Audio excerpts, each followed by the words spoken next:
Good morning. So today we're going to begin packet 8, which is continuing with solving equations. So let's look at lesson number 29 together.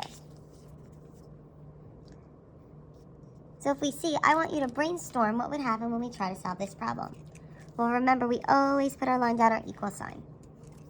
So I have 5x plus 8 equals 5x plus 8. So what I notice here is I have variables on both sides. So I need to move my variables over to one side. So I'm going to subtract 5x from both sides. So 5x minus 5x cancels out and leaves me with 0. So I just have the 8 on this side. Equals here, on this side I have 5x minus 5x, which cancels out and leaves me with 0. So I'm left with just 8 on this side. So then I have no variables left, and I just get a solution of 8 equals 8. So I want you to think about, what might this mean? So we know that 8 is always going to be equal to 8. So that tells us that we have an infinite number of solutions. So an infinite number of solutions means that there are many solutions that will make the statement true.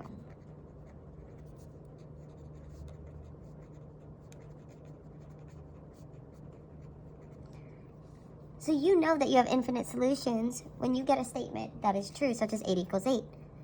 Another statement could be, say you got 2 equals 2. 2 is always going to equal 2, so you know that this would have an infinite number of solutions. Negative 1 equals negative 1. Negative 1 will always equal negative 1, so you know you have an infinite number of solutions. So let's look at the example below. So here I have 2x minus 5 equals 2x minus 5. I need to see if this has an infinite number of solutions. I have variables on both sides, so I need to get them to one side. So I'm going to subtract 2x on one side, and what I do to one side, I do to the other. So my 2x's minus 2x will cancel out to 0, leaving me with just negative 5 here. And then I have 2x minus 2x, which will cancel out to 0, leaving me with just my negative 5 here. Does negative 5 equal negative 5? Yes, we know it's always true, so that means this equation has infinite solutions. So now let's try to see if we could identify how many solutions we get when we solve. So let's look at question number 1. So I have 3 plus 2r equals 2r plus 3. So I'm always going to put my line down our equal sign. I have variables on both sides of my equation, so I need to get my variables to one side. So I have my positive 2r, so I'm going to subtract 2r on both sides. My 2r minus 2r becomes 0, leaving me with just 3. My 2r minus 2r here becomes 0, leaving me with just 3. Does 3 equal 3? Yes, so we know that we have an infinite number of solutions.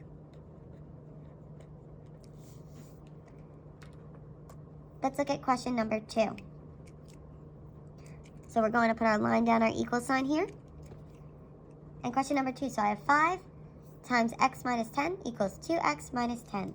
So this one, first thing I need to do is simplify to solve. So if I look on my left side of the equation, I need to get rid of those parentheses. And the way that I do that is I distribute. So I'm going to distribute the 5 to my parentheses. 5 times x gives me 5x. 5 times negative 10 gives me negative 50. Equals. No distributing on the other side, so I'm done. Then there are no like terms to combine, but I have variables on both sides, so I need to move my variables on one side. So I have a 5x and a 2x. I'm going to subtract 2x on both sides, leaving me with a negative 10. And then 5x minus 2x is 3x minus 50. Now to continue to solve, I'm going to add 50 on both sides. And I get 3x equals 40. Then I'm going to divide by 3 on both sides. And I end up with x equals 13. So x equals 13.3 repeating. So since we got an answer for x, that means that there was only one solution here. So I'd like you to try 3 and 4 and see if you got infinite solutions or one solutions when you solve. Then come back to check your answers. All right, so taking a look at example number 3, first we needed to distribute. And when I distribute, I got negative 4v minus 12 equals negative 12 minus 4v. Then we need to get our variables over to one side of the equation.